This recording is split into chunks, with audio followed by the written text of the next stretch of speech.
가봅시다. 오늘은 이제 산원은 저번 주까지 해서 마무리하고 산 연기 좀 진도 진행하고요.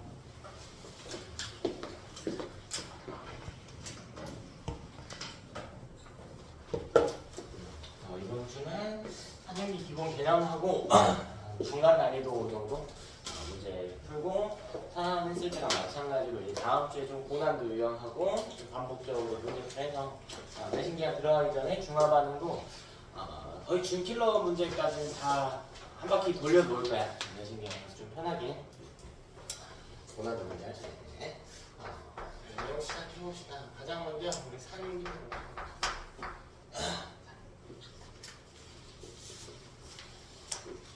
산은 수영역에서 수소이온을 내어내는 물질.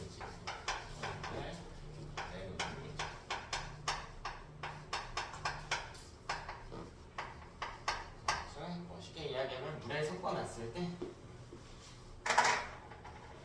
물 속에 수소이온이 존재하면 우리가 그걸 산이라고 부릅니다. 대표적인 산들 한번 볼게요. 먼저 염산. HCl 이렇게 쓴단 말이야. 염산 수용액이에요. 염산 수용액. 물에 넣어놓은 상태.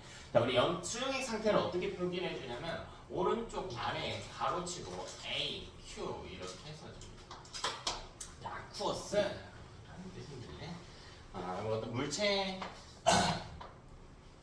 어떤 물질의 화학식을 쓴다라고 할 때 오른쪽에 S라고 쓰면 솔리드 고체. 액체는 어떻게 써? 액체. 리퀴드 L 이렇게 써주고 기체는 G 그지? 가스 이렇게 써주고 AQ는 수용액이라는 뜻이에요. 우리 앞으로 할 이야기는 모두 다 이제 수용액 상태에 대한 이야기니까 앞으로 AQ 생략할게요 그냥. 여기 물 속에 들어가면 H 플러스하고 Cl 마이너스 이렇게 쪼개진다. 이게 염산이라고 부르는 물질이에요. HCl이 합쳐져 있었는데 물에 들어가면 H 플러스가 톡 하고 튀어나오네. 따라서 산성이라고 부를 수가 있겠다. 자, 다음 질산. 다음에 화학식이 HNO3입니다. HNO3. 자, 우리 이거 외웠어야 됐다. 그죠? 저번 프린트에 나갔는데 질산 이온 NO3 마이너스였지. 질산 이온은 NO3 마이너스고 질산은 여기에 수소이온이 붙는 거예요. H 플러스랑 NO3 마이너스 이렇게 붙는 거야. 자, 전화의 합은 당연히 0이었어야 되겠죠? 이온계란 물질이니까 이렇게 된다. 자, 여기에 이온화가 되면 H 플러스하고 NO3 마이너스 이렇게 나눠 쓸 수가 있습니다. 수용액 상태 H 생략한 거예요. H에서 저렇게 변하는 거야. 우리 탄산 요가 방금 얘는 H2CO3. 자, 그럼 이 화학식을 쓰기 위해서 여러분 탄산이온 화학식을 외웠어야 됐다, 그죠? CO3 2-지. 근데 이 앞에 수소이온이 붙는데 수소이온 1 플러스란 말이야. 그래서 자, 이러면 전기적으로 중성이 안 되니까 H 플러스가 두 개가 필요하구나. H2CO3로 하는 거야. 자, 얘도 이온화가 되면 두 개의 H 플러스하고 CO3 2-로 쪼개져. 네, H 플러스하고 CO3 2-가 쪼개져. 됐죠? 자, 다음으로 황산이라고 하는 거. 황산. 이것도 황산 이온에 대한 화학식을 알아야 황산의 화학식을 쓸 수 있을 거예요. 유정아, 황산 이온 뭐예요? SO4. 전화는? 그쵸? 2마죠? 그래서 여기도 수소이온이 두 개 붙어야 되는구나. H2SO4가 돼야 되겠다. 그쵸? 어려운 개념 아니지. 자, 그럼 이것도 물속에 들어가면 수소이온 두 개의 H 플러스하고 SO4 2마 이렇게 쪼개지게 됐죠? 자, 이때 하나만 더 합시다. 아세트산. 탄산 물질의 종류는 굉장히 많겠지만 최소한 칠판에 적어드린 건 다 화학식 외우셔야 돼요. 칠판에 적어드린 거.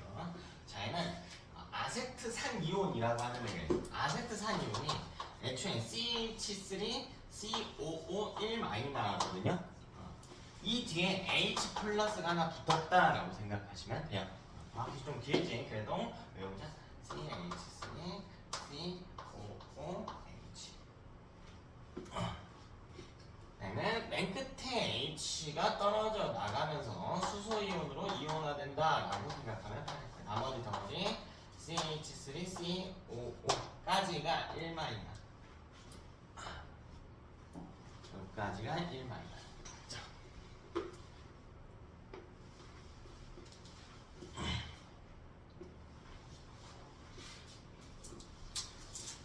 자, 이때 우리 표현을 좀 볼게요. 이 염산, 질산, 그리고 이 아세트산 이 세 개까지는 일가산이에요. 일가산이라고. 자, 요 두 개는요, 이가산이에요. 일가산과 이가산이 의미하는 게 뭐냐? 우리 일가산은 이온화했을 때 수소이온이 하나 나오면 일가산이고 두 개 나오면 이가산이라고 부르는 거예요. 그래서 산은 산인데 수용액에 녹았을 때 수소이온 내어놓는데 하나 내놓으면 일가산, 두 개 내놓으면 이가산이에요. 어려운 표현 아니죠? 됐지? 자, 저걸 우리가 이제 가수라고 이야기해요. 염산의 수소이온 가수는 1이다. 탄산의 수소이온 가수는 2다. 이렇게 해주시면 됩니다. 그래서 이 화학식 하나가 이온화되면 하나 내놓고 두 개 내놓고의 차이가 있구나. 이걸 가지고 좀 여러분이 헷갈려하는 게 있는데 이 강산이라고 부르는 물질이 있어요. 강산은 이게 이온화 비율이 높은 애들. 이게 무슨 말이냐면 예를 들면 자, HCl 분자를요 100개를 수용액에다가 넣어놨다라고 해볼게. 100개를 넣어놨대. 그럼 여기 이거 하나가 이온화되면 수소이온 하나 나오죠? 근데 HCl 자체가 100개 있으니까 이걸 물에 넣으면 수소이온이 100개 나오고 Cl-도 100개 나와야 되겠지. 됐나? 자, 우리 앞으로 계산할 때는 다 이렇게 할 거예요. 그냥 100% 이온화를 가정하는데 실제는 100% 이온화가 안 돼. 예를 들면 내가 80%밖에 이온화가 안 돼. 여기서 H 플러스가 실제로는 80개, Cl-가 실제로는 80개. 그럼 나머지 20개는 어디로 갔나요? 그냥 HCl의 형태로 이온화 안 되고 20개 있다. 이렇게 생각하시면 돼. 됐나? 이 비율을 우리가 계산할 수가 없잖아요. 되니? 근데 이게 높은 애가 있고 낮은 애가 있구나 정도만 캐치를 하자고. 보통 친구들이 뭐라고 생각하냐? 그리고 이가산이 더 센 산이군요. 아니에요. 가수랑 상관없어요. 자, 이거는 이제 가수와 무관합니다. 일가산인지 이가산인지랑 상관없어요. 누가 강산인데요? 뭐 저기서는 염산, 질산, 황산 이 정도.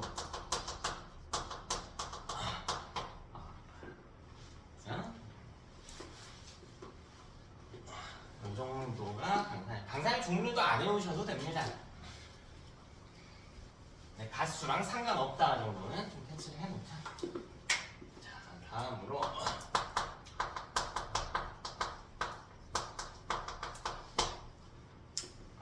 산의 특징에 대한 이야기를 좀 하자.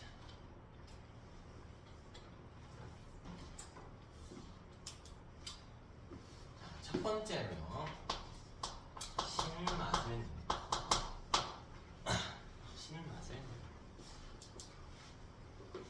사실 이제 먹기는 좀 힘들죠. 먹으면 안 되지. 먹으면 안 되는데 우리 몸의 대부분 주성 부분이 단백질이고 이 단백질은 pH 변화에 약하다고 했잖아. 산성 물질이 닿으면 단백질이 변성되기가 쉽단 말이에요. 그래서 먹으면 안 돼. 먹으면 안 돼. 네, 일단 기왕에 먹는다고 하면 H 플러스를 적게 내놓는 이 약산들을 먹는 게 좋겠지. 기왕이면. 됐어? 네. 그 약산도 그냥 섭취하는 게 아니고 이걸 이해해야 돼. 오늘 할 거에서 수용액이란 표현을 절대 그냥 놓치면 안 돼요. 자, 수용액은 여기에 산이 있고 뭣도 있다는 이야기입니다. 수용액이잖아. 물이 있어야 될 거야. 됐어? 그러면 기왕에 먹을 거면 물의 양을 막 늘려놓는 거야. 즉 농도를 어떻게 하겠다는 거니?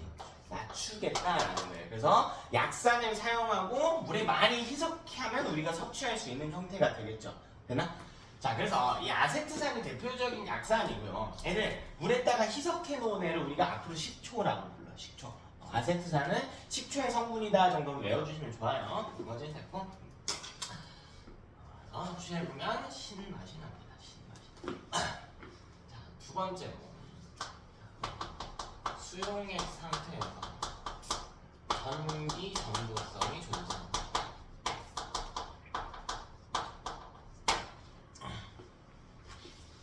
이 전기 전도성 정말 많이 틀리는 부분인데 얘를 이제 계산을 좀 해볼게요.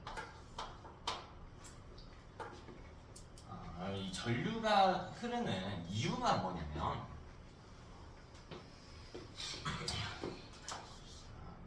그래 비커로 하자.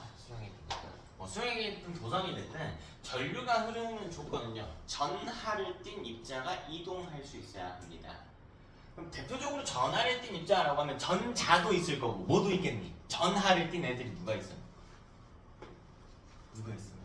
그렇지 이온들 있잖아. 근데 이온들이 뭐 하면 된다고? 움직일 수 있으면 되는 거야. 얘네가 움직이면서 전류를 흘려보내주는 거지. 그래서 여기에 이온화가 되면 돼.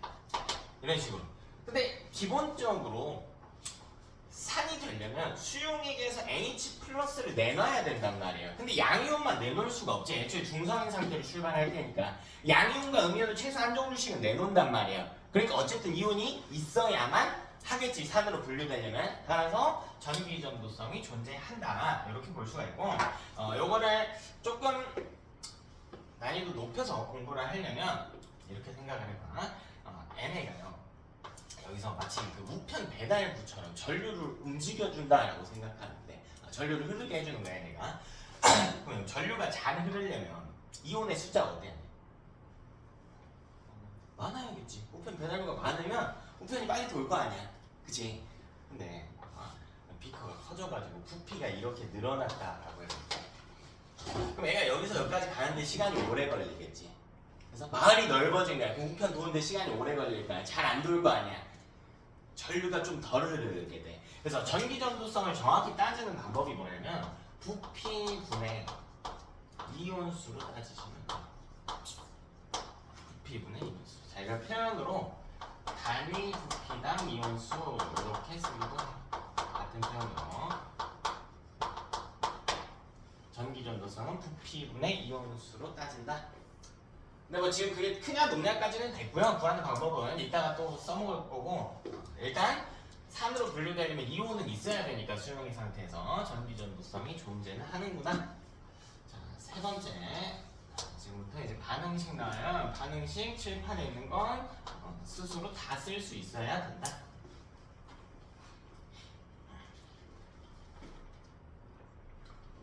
자연요 일부 금속과 반응성이 우선.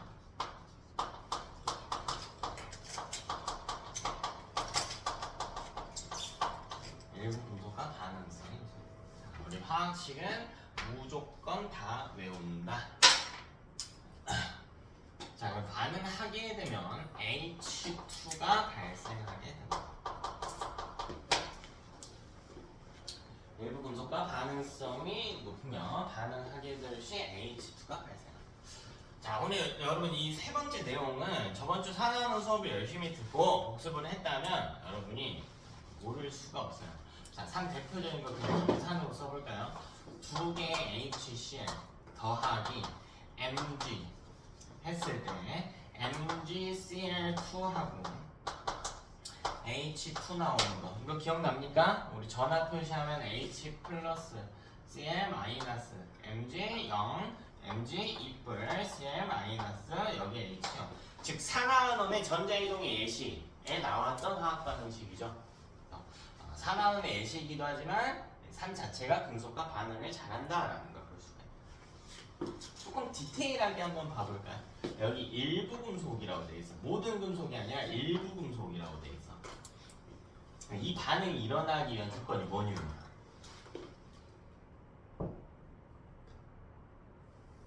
이 반응이 일어나기 위한 조건이 뭐예요?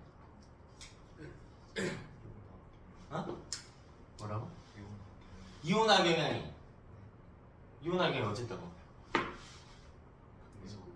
그치, 금속이 더 수소보다는 커야죠. 그치. 그래서 저 일부 금속에 분류되는 건 양이온화 경향이 수소보다 큰 금속이에요. 우리 양이온하게 뭐 외울 필요는 없다고 했는데 간단하게 몇 개만 적어보면 마그네슘, 아연, 수소, 구리, 은 이렇게 떨어졌지. 근데 이 뒤에 금속들은 수소와 반응하지 않는다는 겁니다.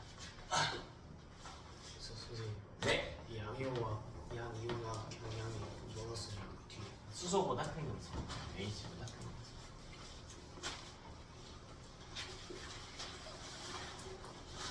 네, 그래서 모든 금속과 반응한다는 게 아니에요.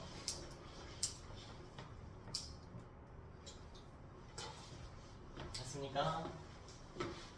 자, 우리 네 번째. 탄산칼슘과 반응성.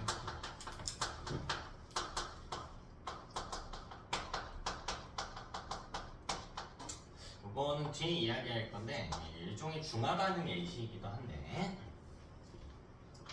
또 별표 하나 해볼까요? 자, 반응식은 무조건 다 외운다. 이렇게 안 된다. 자, 이것도 두 개 HCl과 반응합니다. 자, 탄산칼슘 정도는 하나씩 여러분 알고 있어야죠. 탄산칼슘 뭡니까? 그렇죠, CaCO3.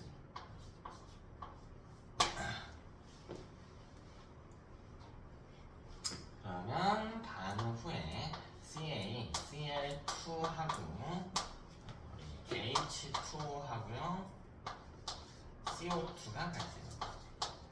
반응 결과로 물과 이산화탄소가 발생하는구나. 이거는 꼭 체크해주세요. 물과 이산화탄소.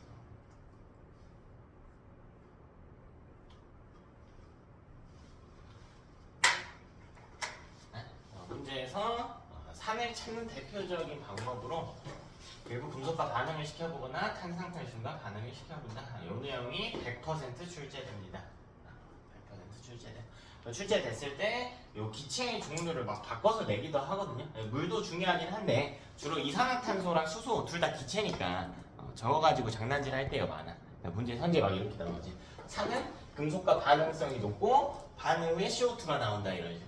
앞부분은 맞지만 뒷부분이 틀렸죠. 금속과 반응했을 때 CO2가 아닌 H2가 발생해야 됩니다. 됐죠? 한 요 정도로 하고 다음 연기 있습니다. 연기.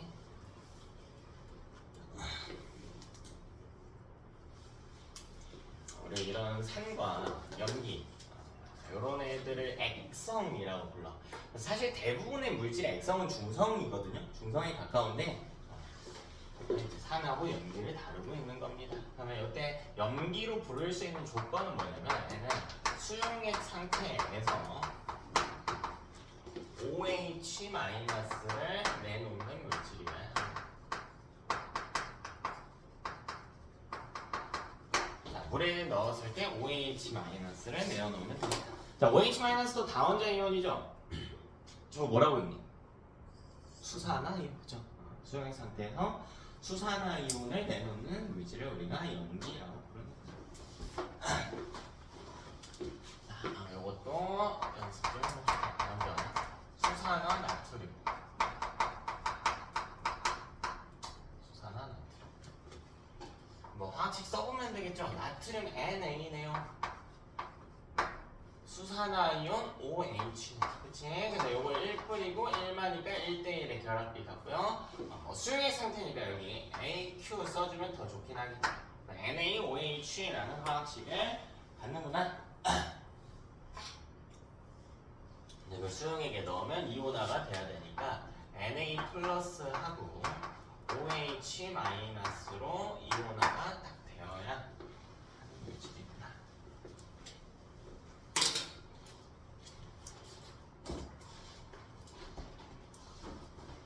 됐습니까? 자, 두 번째로 수산화 칼륨이라고 부르는 물질이.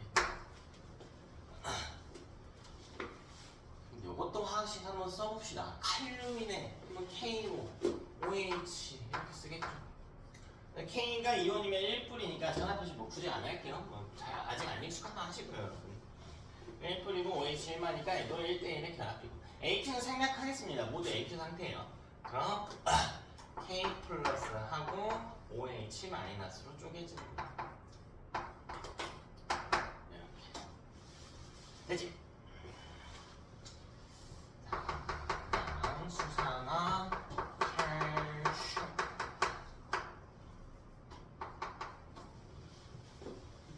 이것도 한번 보면 칼슘 Ca네요. 근데 Ca는 이온이 되면 전하 얼마입니까? C 이온이 되면 전하 얼마니? C 칼슘 얼마? 2풀이죠? 그죠? 근데 OH 마이너스랑 결합해야 되기 때문에 CA OH2가 돼야 됩니다. 근데 우리 다원자 이온이니까 이렇게 다 붙여서 그러니까 그러면 CA 2풀하고 두 개 OH 마이너스 이거 두 개죠.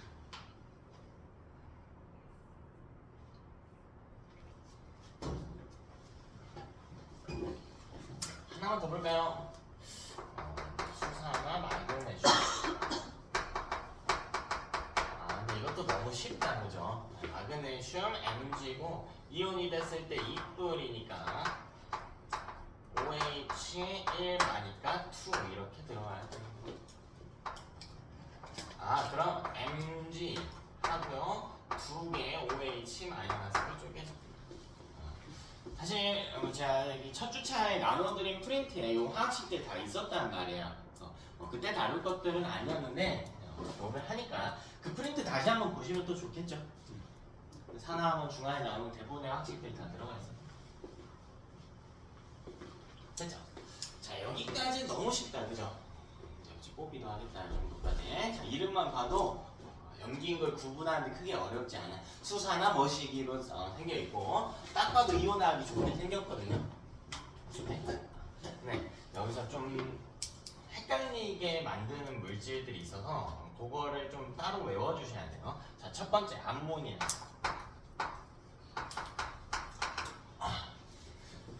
그거 이제 약염기성 물질인데 이거 화학식 한번 써볼까요? 암모니아 화학식이 뭡니까? NH? 이거 염기래. 조금 이상해야 돼. 왜 이상해? 염기가 아닌 것처럼 생기지 않았나요? 왜요? H로 있는데? O가 없어. O가 없잖아. 물에 넣었을 때 OH 마이너를 내어 놓으려면 어쨌든 원소 O가 있어야 되는데 없단 말이야, 화학식에서. 네, 표현을 한번 보세요. 그러니까 화학식에 OH가 달려있다가 아니라 수용액에 넣었을 때 OH 마이너가 나오면 돼. 그럼 똑같은 말 아닌가요? 달라요. 왜 달라지냐면 디테일한 차이가 어디서 발생하냐면 물과 반응해도 돼요. 물을 여기서 끌어올 수 있거든. 어쨌든 물 속에 있잖아. 물하고 반응을 해도 상관없다는 거죠. 그럼 애가 물하고 반응하면 일단 NH4OH라는 형태가 돼요. 요걸 우리가 암모니아 수 이렇게. 그럼 이제 좀 보일까? 이온화 되는 모형이 좀 보여요? 요게 NH4 플러스 하고요. OH 마이너스 이렇게 쪼개지. 요것도 이제 프린트에 있었죠. NH4 플러스는 다원자 이온 중에 혹시 뭐라고 했는지 기억나? 암모늄 이온이라고 되어 있을 거예요. 암모늄 이온. 암모늄 이온과 수산화 이온으로 쪼개지는구나.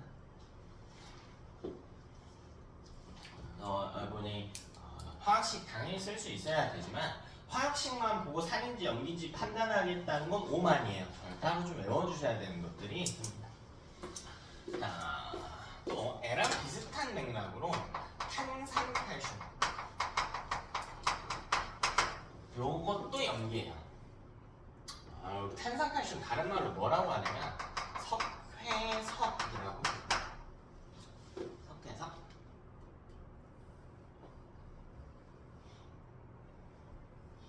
그러면 일단 이 석회석을 물에다가 넣어볼까요? 그럼 이게 뭐가 되냐면 석회수가 되거든요. 물에 녹은 거니까 뭐 석회수라고 부를 수 있겠지. 근데 여러분 요거 한번 볼게. A가 석회수. 이거 이게 석회수거든. 이게 석회수야. 자, 잘 모르겠는데 탄산칼슘을 물에 녹이면 석회수인 수산화칼슘이 발생한다고. 화학식 한번 써볼게요. 탄산칼슘 뭔데 일단? 탄산칼슘 C, A, CO, 3잖아. 그치? 근데 여기도 OH- 내놔야 되는데 H가 없기 때문에 물하고 반응하면 됩니다. 이 뒤에 어떻게 예측할지 좀 어지럽잖아. 어떻게 생성물이 만들어질지 좀 어지럽잖아, 예측하기가. 그래서 제가 알려드린 거야. 아, 이게 나온대. 이게 이걸 써보면 돼.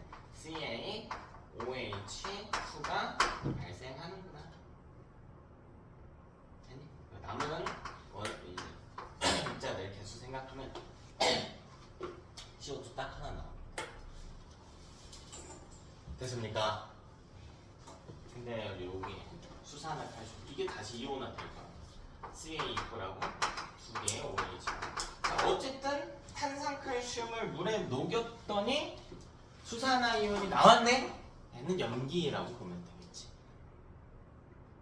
그래서 산보다 염기가 조금 더 어려워요. 염기가 이름들이 조금 더 어려워. 이제 추론하기 어려운 애들이 있어. 그럼 우리가 어떤 이 입자의 화학식을 보고 완벽하게 추론하는 건 불가하니까 그럼 어떻게 나머지 다 알아요? 다 외워야 돼요? 아, 그렇지 않고요. 여기 있는 애들만 외워주시면 돼. 여기 있는 애들 정도면 괜찮아. 칠판에 써드린 것만 외워도 시험 때 손해볼 일 없을 거야. 추가적으로 몇 개 더 외워야 되는 게 있어 사실. 그건 내신 그냥 가서 합시다 우리. 자, 그 다음으로 또 주의해야 될 게 있어. 주의해야 될 거. 이것도 많이 틀려요. 자, 바로 이 알코올. 알코올. 뭐가 알코올인가요? 알코올은 C 머시기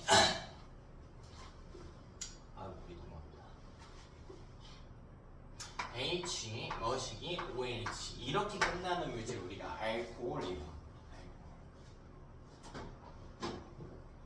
됐어? 자, 대표적으로 에탄올. 에탄올도 꽤 자주 나오는 입자니까 외워주시는 게 좋습니다. 자, N은 C2H5OH 이렇게 쓰거든요.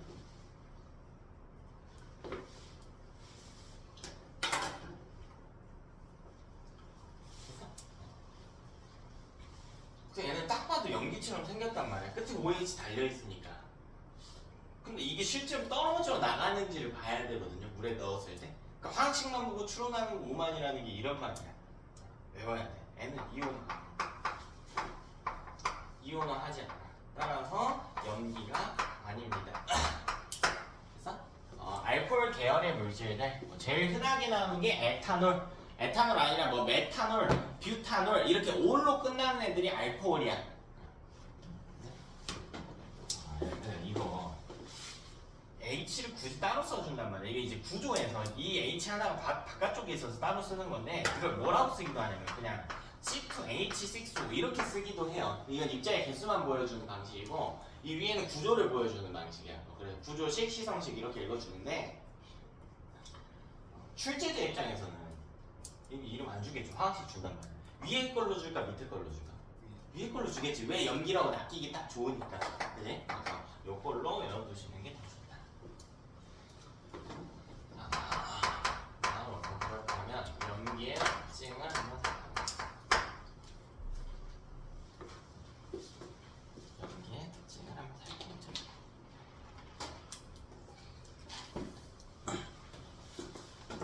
자, 첫 번째로 쓴맛이 납니다.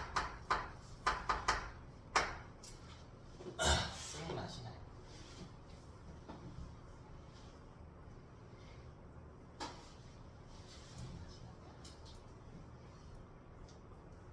이제 두 번째로 우리 수용액 상태의 전기 전도성을 물어볼 수 있다. 존재한다. 수용액 상태에서 전기 전도성이 존재한다. 즉 전기적으로 중성이 아니다. 뒷부분에 좀 이어서 이야기할 건데요. 이제 중성이라는 표현을 두 가지 관점에서 보셔야 돼.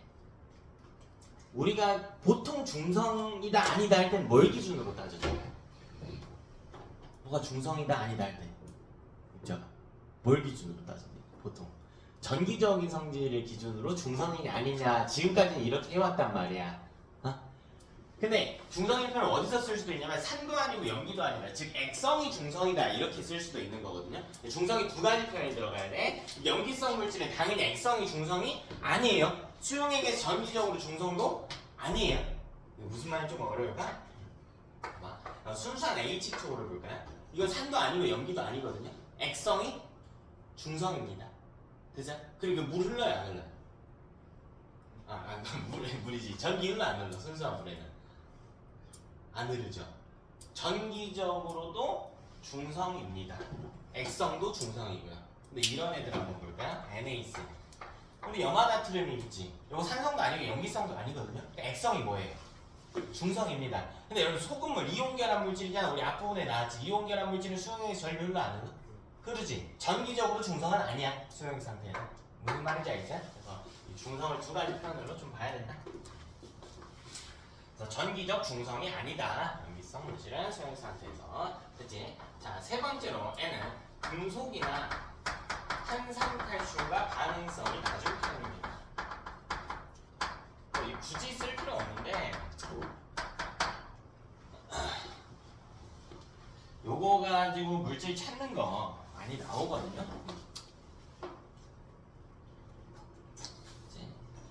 내가 들고 있는 물질의 액성을 모르겠어. 그러면 어떤 금속이나 마그네슘이나 아연 같은 금속이랑 반응을 시켜보거나 탄산칼슘과 반응시켜보거든. 반응하면 무조건 누구라는 뜻이야? 그냥 반응하면 산이라고 뜻해. 반응 안 하면 누구라고? 염기거나 중성이거나.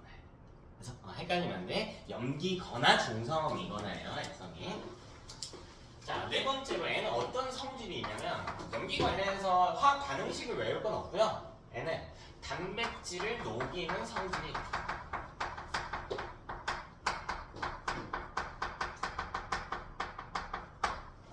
그래서 이게 주로 세면용품에 활용이 되는 거야.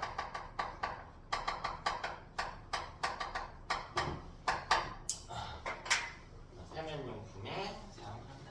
저거 우리 저번 주에 산화원이 아닌 반응이 예시하면서 이야기했던 부분이죠. 단백질을 녹이는 성질이다. 그래서 뭐 당연히 막 이런 느낌이 아니고 이제 죽은 단백질 떼벗기는 용도로 쓰는 겁니다. 그래서 우리 비누, 샴푸, 바디워시 이런 것들 다 염기성 물질입니다. 그래서 우리 씻다 보면 조금씩 입에 들어가면 쓴맛이 나죠. 염기의 특징을 쓸 수 있는. 당연히 여러분 세면용품에 쓰는 염기는 강한 염기여야 돼, 약한 염기여야 돼? 약한 염기여야죠. 진짜 강한 염기는 어디다가 쓰냐면 하수구 막히면. 너네 뚫어볼 일이 없겠지. 오늘 맨날 뚫어주실 거 아니야. 그래 하수구가 보통 머리카락 때문에 막히거든요. 그럼 그거 뚫는 용품이 있어. 머리카락의 주성분이 뭐겠니? 단백질이지. 강한 염기성 물질을 부어버리는 거야. 그럼 말 그대로 문자 그대로 녹거든요.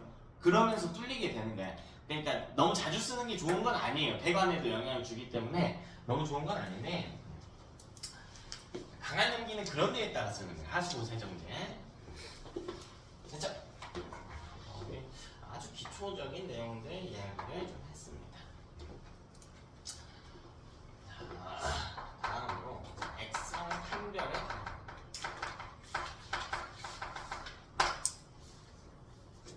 자, 첫 번째로 pH를 조사하는 검사하는 방법입니다. 네, pH가 뭔지 좀 파고들면 이게 좀 어려워. 이게 수소이온의 농도값의 마이너스 로그 형태를 취한 거라서 막 파고들면 어렵고요. 이걸 검사할 수 있는 기계들이 좀 있어. 뭐 기계 아니고 종이 형태도 있고요. 형태는 다양합니다. 그리고 거기다가 물질을 갖다 대면 숫자가 0에서 7에서 14 이렇게까지 나온단 말이야. 근데 7 주변이면 중성이고 7보다 작으면 산성이야. 7보다 크면 염기성이고.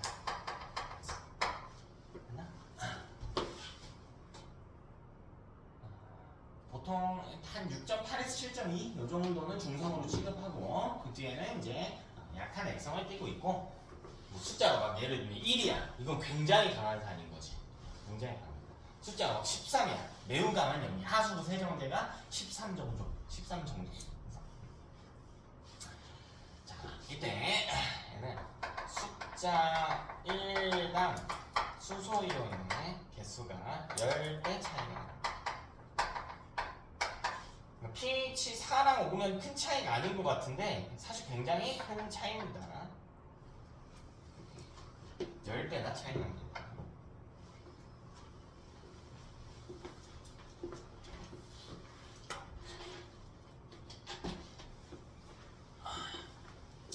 자, 두 번째는 이걸 계속 써먹을 수 있는 이 지시약을 사용합니다. 지시약을 사용합니다.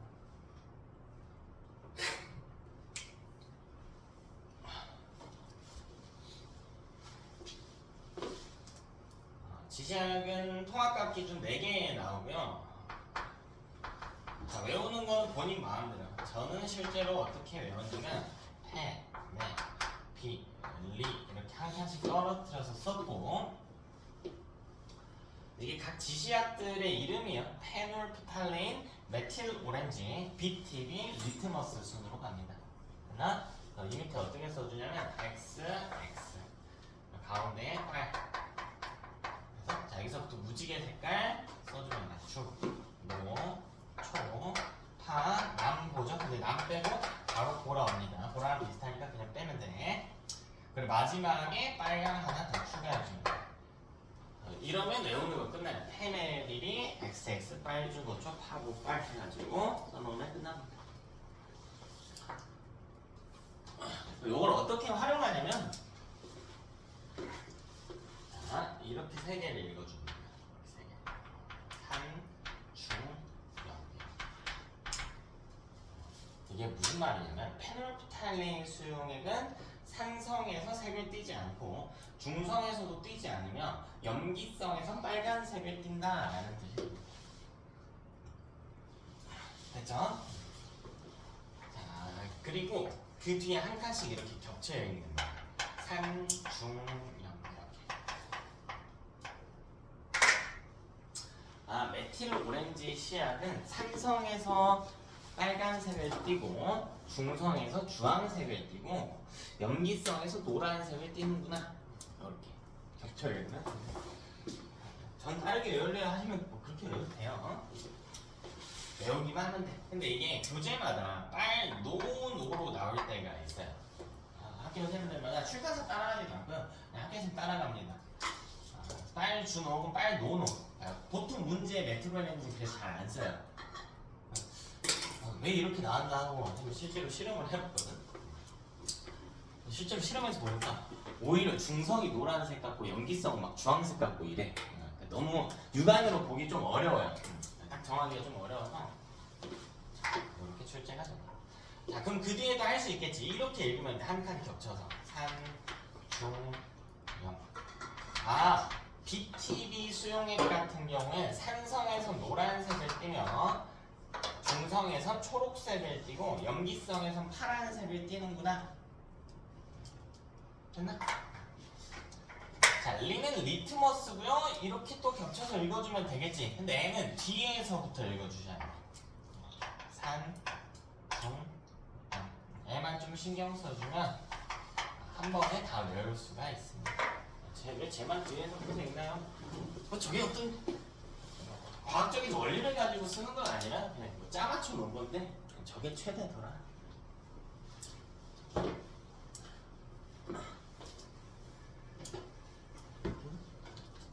다르게 외워도 돼. 전 따로따로 외우는 게 편해요. 괜찮습니다. 어차피 색깔 외우는 거니까. 됐죠? 우리 3년기 아주 기본 내용들 먼저 이야기를 해봤고, 자, 다음으로 오늘의 메인 내용입니다. 중하반응 내용.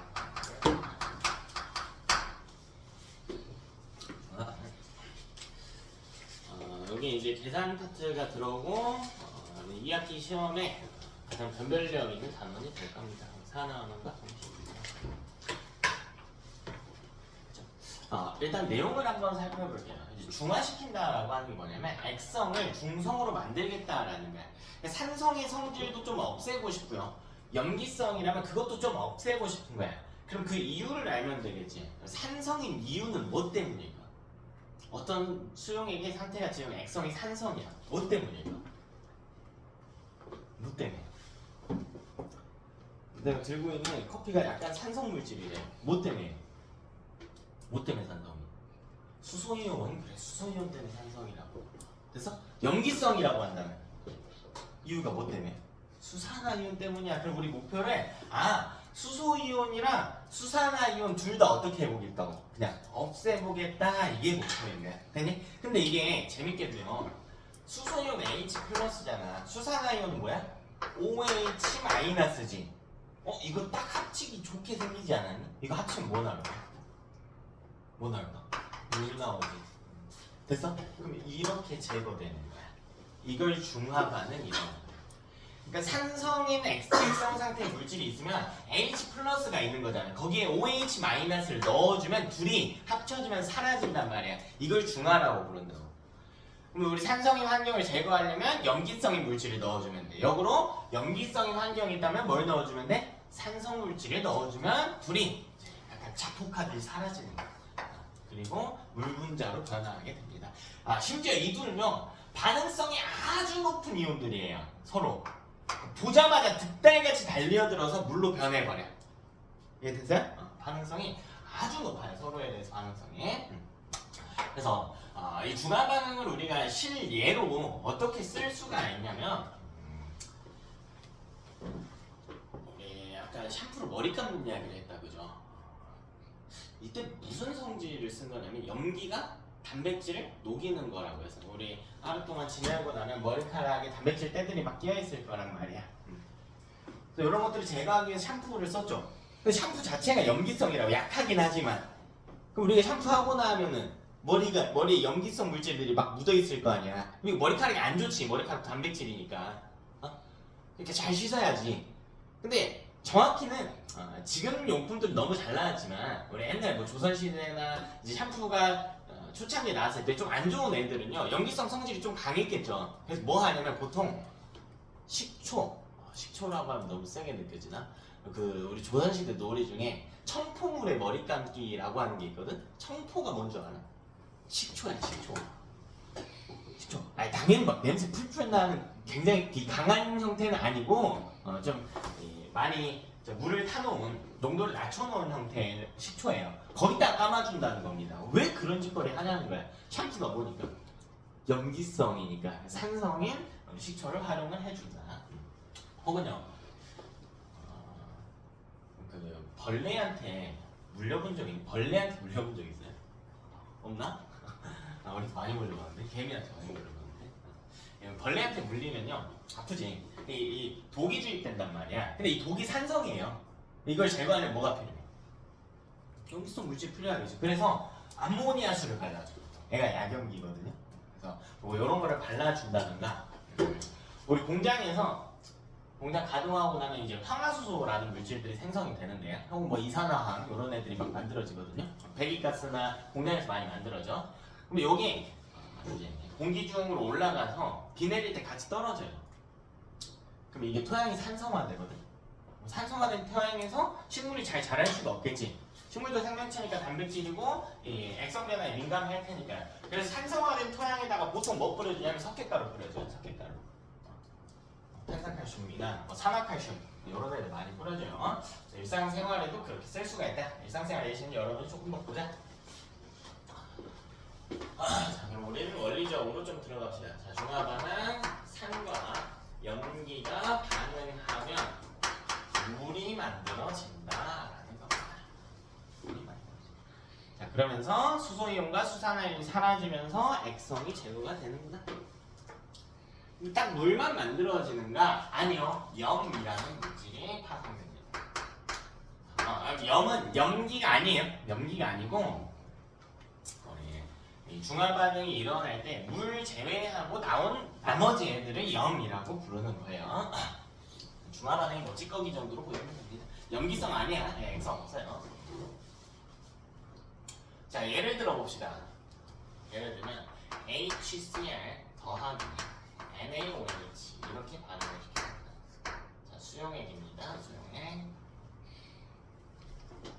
수용액 상태에서 염산 수용액과 수산화트륨 수용액을 반응을 시켜보자.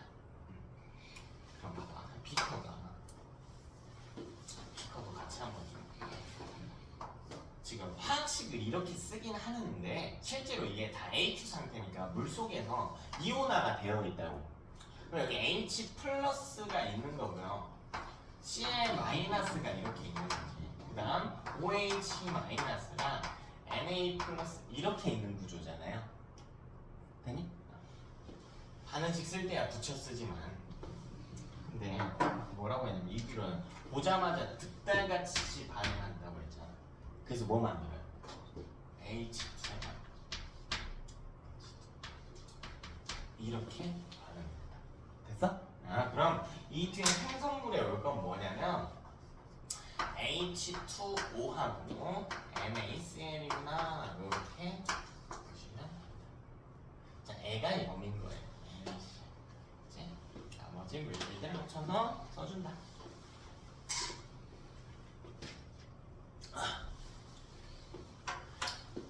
네, 사실 여기 Na 플러스랑 Cl 마이너스 보면 화학 반응식 기준으로 보면요, 뭔가 위치가 바뀌는 것 같고 지들끼리 결합한 것 같고 이렇게 보이거든. 근데 그렇지 않아요.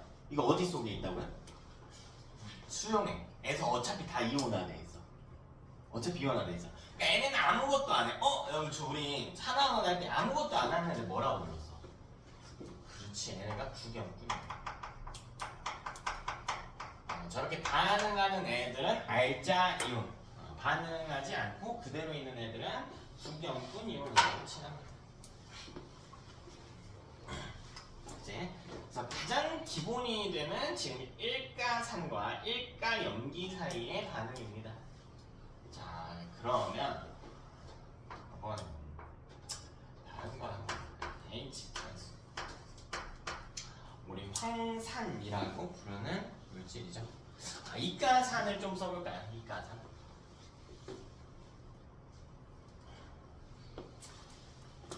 에다가 뭐 똑같이 수산화 나트륨 똑같이 쓸게요. 이 비커의 형태를 생각할 수 있어요. 비커 보면 이거 수용액 상태 다 H야, 다 H. 수용액 상태에 H2SO4란 말이야. 그럼 이온화부터 시켜주시면 돼요. 수용액 상태니까 H 플러스가 몇 개 있어? 2개 있지. SO4이면 하나였지. 이렇게 있지. 됐나? 근데 여기 보면 NaOH잖아요. 이것도 한번 그려볼까요? Na 플러스 있고 뭐 있어야 돼? OH 마이너스 이렇게 있어야 된단 말이야. 그죠? 근데 여러분 반응식이라고 하는 건 가장 이상적인 반응 비율을 나타낼 수 있어야 된단 말이야. 지금 뭘 이야기하냐면 여기는 H 플러스랑 OH 마이너스 이렇게 반응할 거 아니야. 뭐 만들어요? H2 하나 만들지. 그럼 이게 중화가 완료됐냐라고 하면 그건 아닙니다. 왜 여전히 뭐가 남아있어? 그치, H 플러스가 남아있잖아. 그러니까 아직 산성이에요. 아까보단 약해졌겠지만. 그래서 OH 마이너스가 2개 필요하지. 이상적인 비율을 따져봤을 때. 반응식은 이렇게 쓰는 거란 말이야. 실제로는 하나만 있다라고 할지라도 반응식 이상적인 비율을 써야 돼. 그래서 하나가 아니라 A랑 E까지 세트로 사라져서 2개가 만들어져야 되는 구조인 거야. 자, 어려운 이야기 아니고요. H2SO4에 H 플러스가 2개 들어있으니까 여기 OH 마이너스도 2개 필요해. 따라서 개수가 2가 돼줘야 된다는 겁니다. 일단 이게 개수는 2가 돼줘야 돼.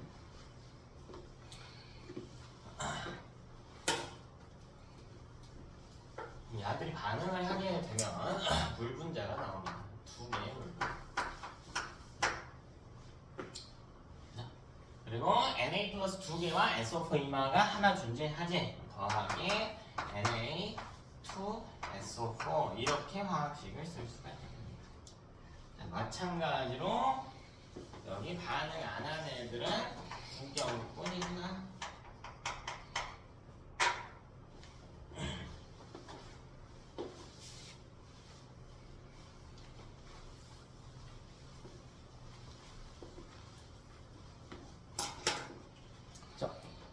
개념 없죠? 자,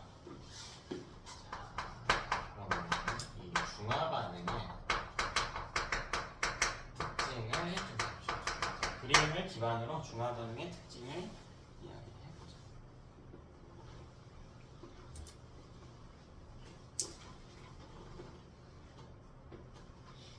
본 적이 있는가? 이렇게 익숙하지 않네. 본 적이 있는가?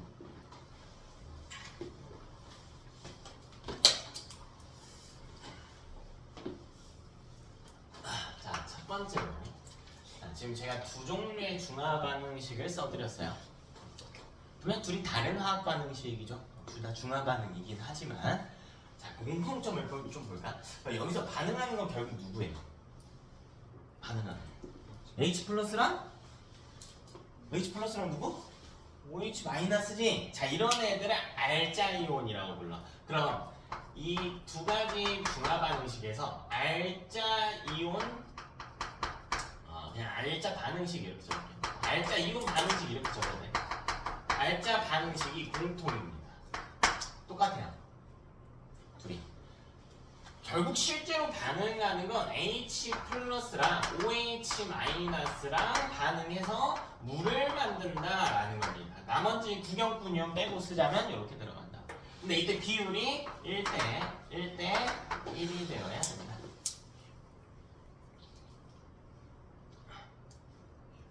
됐어요? H 플러스 한 개를 중화시키려면 수산화이온이 한 개가 필요하고 그때 물 분자가 하나 만들어지는구나. 자, H 플러스 7개를 중화시키려면 OH 마이너스 몇 개 필요할 것이다? 7개 필요할 것이다 라는 거죠. 물 분자 몇 개 만들어져? 7개 만들어지겠죠. 됐나? 근데요, 우리 지금 이론상으로는 이렇지만 실제로 H 플러스랑 OH 마이너스의 개수를 딱 맞춰서 준비하기가 쉬울까? 그건 아니지. 그건 아니야. 보면요, 예를 들어 수소이온이 7개가 있다라고 해볼게. 자, OH 마이너스는 2개밖에 안 넣었다라고 해볼게. 됐어? 그럼 OH 마이너스를 수소이온하고 이제 반응을 시켜주겠지. 이 둘이 반응을 하겠죠. 근데 봐봐, 이걸 1대1로 반응해야 되잖아. 그럼 수소이온이 모두 반응할 수는 없겠지. 수소이온 하나 없애는데 OH 마이너스 몇 개 필요하니까? 하나 필요하니까. 근데 지금 수소이온이 7개 있는데 OH 마이너스가 2개밖에 없잖아. 그럼 수소이온 몇 개밖에 제거 못해요. 그럼 몇 개 남겠니? 5개 남겠지. 이해돼요? OH 마이너스는 몇 개가 될까? 몇 개가 될까? 1개가 되겠지. 잘 보세요, 여러분. 2개 사라졌고요. 몇 개 사라졌어요? 2개 사라져. 1대1의 변화비를 갖게 된다라는 거야. 그럼 이때 물 분자 몇 개 만들어지겠니? 2개. 그러면 제가 이 상황에서 물 분자 수를 좀 바꾸려고 그래요. 그럼 수소이온을요, 수소이온이 부족한가? 한 200개로 바꿔보자. 여기 200개로 바꿔볼게요. 얘는 2개 그대로 두고. 물 몇 개 만들어질까? 2개 만들어지죠. 이 둘은 반응하는데 어디까지 반응하냐면 둘 중에 하나가 빵개가 될 때까지 반응해, 무조건. 그럼 많은 놈의 숫자가 안 중요해요. 많은 놈은 어차피 남거든요. 이게 중요한 게 아니야. 이 중화 반응이 일어나는 횟수를 결정하는 건 많은 쪽이 아니라 적은 쪽이야. 이걸 화학에서 뭐라고 하냐면 알자가 아니고 한계 반응물이라고 불러.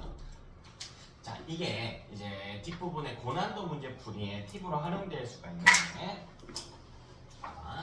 H2의 생성량을 결정하는 건 많은 쪽의 알자이온이야? 적은 쪽의 알자이온이야? 적은 쪽의 알자이온이다라는 겁니다.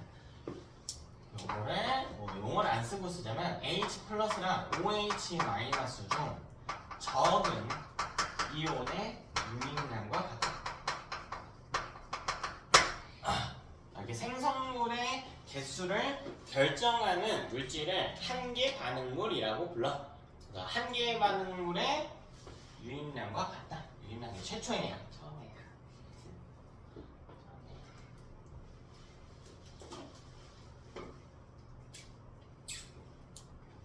별로 어려운 내용은 아니죠, 그죠? 자, 두 번째로, 자, 얘는 구경꾼이온의 종류도 정해져 있습니다.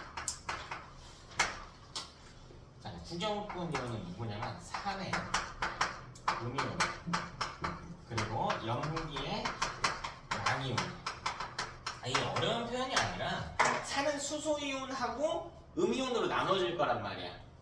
어쨌든 수소이온 내놔야 되니까 수영액에서. 근데 수소이온은 알차이온이란 말이야. 나머지 음이온이 구경꾼 이온이 된다. 염기도 마찬가지. 우리 염기는 양이온과 OH-로 나눠지겠죠? 근데 OH-는 알차이온이니까 나머지가 양이온. 정말 극한의 경우에는 이 둘이 좀 특이하게 반응할 때도 있거든요. 그거는 이제 여러분 통합과학에서 안 나와. 안 나와. 이제 저거니까 알려 넘어갈까요? 세 번째로 이 중화반응 시험에 열 에너지가 발생합니다.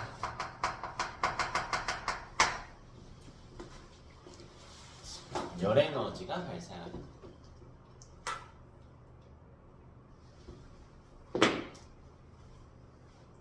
자, 그럼 실험을 좀 해봅시다. 제가 염산 수용액이 들어있는 비커하고 수산나트륨 수용액이 들어있는 비커를 이렇게 준비해볼게. 둘 다 처음 온도는 20도로 해볼까요?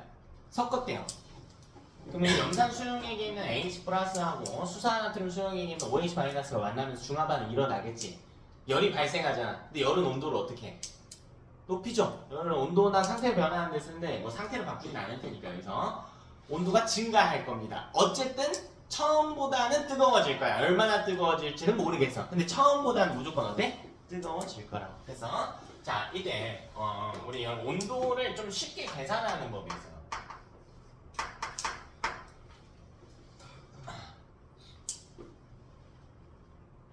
중화반응에서 온도를 쉽게 계산하는 법이 있어요. 자 이렇게 보면 돼. 자 온도는 비례한다고 보시면 돼요. 정확히 이제 온도 상승량이 얘랑 비례하는데 자 첫 번째로 중화반응이 많이 일어나면 많이 일어날수록 온도가 더 어떻게 했어? 높겠죠. 중화반응이 일어났다는 걸 어떻게 증명하냐면 중화반응이 1회 일어나면 물 분자가 하나 만들어지겠지. 10번 일어나면 10개 만들어질 거 아니야. 보통 이걸 써요. 온도는 물 분자 생성량과 비례한다. 온도 변화율이 비례한다는 겁니다. 온도 상승률이. 뭐 온도가 많이 올라가면 온도도 높아질 테니까. 많은 친구들이 이것만 생각해.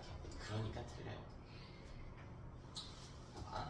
제가 두 개의 비커에 중화반응이 둘 다 10번 일어난다라고 해볼게요. 중화반응이 일어나는 횟수가 같다는 건 중화반응이 일어나면 열 에너지가 발생하니까 발생한 에너지의 크기가 같다라고 해석할 수 있겠다. 그죠? 그러면 발생한 에너지의 크기가 같으면 무조건 온도가 같냐는 거야. 그건 아니에요. 증명을 한번 해볼게요. 자, 제가 발생한 에너지의 크기를 같다는 걸 어떻게 볼 거냐면 같은 세기의 불에요. 같은 시간 동안 가열할 겁니다. 비커들을 냄비로 할게. 냄비 깨지니까. 그래서 여기는 물을 1리터만 넣고 여기는 10리터 넣어요. 왼쪽과 오른쪽을 같은 세기의 불로 같은 시간 동안 가열하면 누가 더 뜨겁게 됩니까? 요거랑 요거랑 누가 더 뜨거워?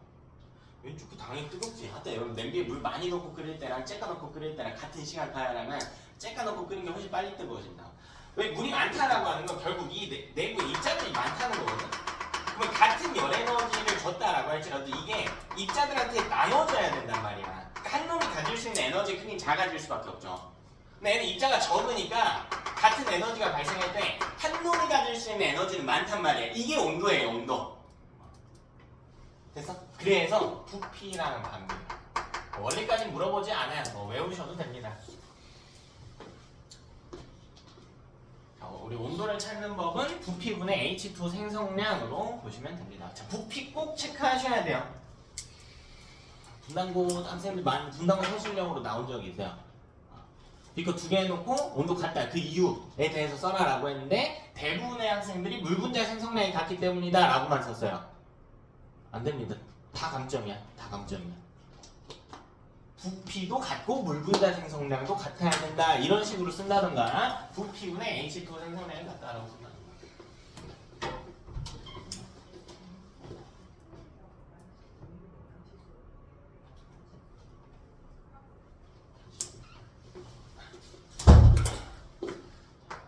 네 번째.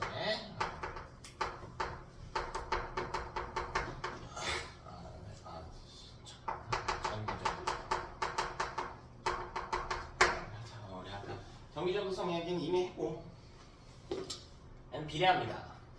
뭐랑 비례합니까? 뭐 아까 했잖아. 부피분의 뭐랑? 총 이온수랑 비례한다. 그쵸? 자, 이걸 우리가 단위 부피당 이온수로 취급할 수도 있어.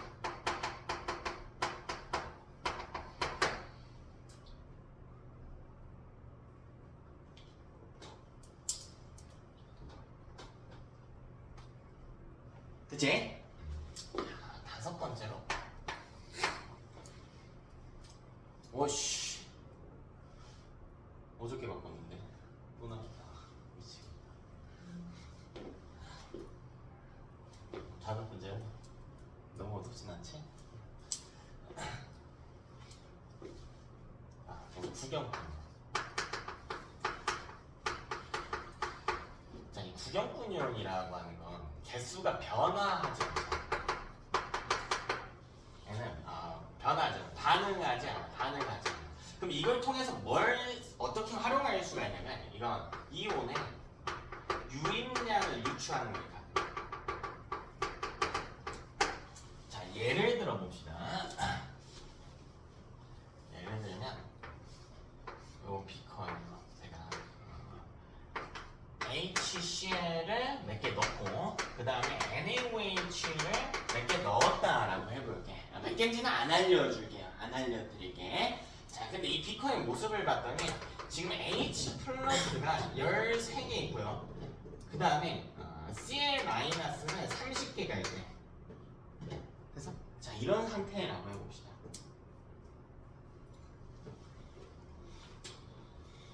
자, Na 플러스는 모른다고 해볼게요. 여기는 몰라요. 몇 개가 있는지. 자, 그럼 우리가 뭘 계산할 수가 있습니까? H 플러스가 지금 몇 개 있다고요? 지금 몇 개 있다고? 13개 있다고. 근데 처음에 몇 개 있는지는 몰라요. 상황을 생각해요. H 플러스는 OH 마이너스랑 서로 뭐 해버려? 반응했으니까 개수가 처음보다는 어떻게 됐겠니? 줄어들어 있겠지. 모른다고 처음에 몇 개인지. 근데 지금 우리가 알고 있는 게 Cl 마이너스가 처음에 몇 개 있었다고? 지금 몇 개 있다고? 30개. 근데 처음에도 몇 개 있어야 돼? 30개 있어야 돼. 이해되니? 근데 Cl-가 30개 있다라고 하는 건 HCl이 몇 개 들어왔다는 이야기일까? 30개 들어왔다는 거야. 그러면 다시 H 플러스도 몇 개 들어왔다는 거야? 30개 들어왔다는 거야. 그래서 이렇게 들어오는 말이야. 어떻게 활용하는지 알겠어요? 그럼 나머지는 어떻게 찾나요? 잘 보세요, 여러분. H 플러스는 17개가 줄었지. 그럼 OH 마이너스도 몇 개 줄어야 돼? 17개 줄어야 돼. 다시 OH 마이너스도 몇 개에서 몇 개가 될 텐데 일단 17개가 줄기는 해야 돼요. 됐나? 몇 개에서 몇 개 됐을까? 몇 개에서 몇 개 됐을까? 다 알려줬던 내용이야. 조금만 생각해봐요. 몇 개에서 몇 개 됐을까? OH 마이너스. 그렇지. 연계돼. 자, 아까 뭐라 그랬어? H 플러스랑 OH 마이너스는 둘 중 한 놈이 몇 개가 될 때까지? 빵개가 될 때까지 반응한다라고 했단 말이야. 그래서 여기 OH 여기 그림에 없어서가 아니고 OH 마이너스는 모르는 거고 얘가 남아있으니까 얘는 남아있으면 안 된다고. 둘 중에 하나는 무조건 빵개여야 된단 말이야. 이해됐어? 그럼 빵개인데 17개 준 거니까 몇 개 들어왔다는 거야? 17개 들어왔다라고 해석이 가능하겠죠. 되니? 그렇다면 Na 플러스는 몇 개 들어왔을까? 다시 여러분, OH 마이너스가 17개 들어왔다라고 하는 건 NaOH가 몇 개? 17개 들어왔다는 거야. 이거 이온 하나일 때마다 OH 마이너스 하나 나오니까 그럼 Na 플러스도 몇 개였어야 돼? 몇 개 들어와야 돼? 17개 들어와야지. 그럼 얘는 17개에서 몇 개일까? 이 뒤에도 몇 개? 17개겠지. 구경꾼 이온인 게 반응 안 할 거 아니야. 아직 두고요. 10분 쉬었다가 갑시다.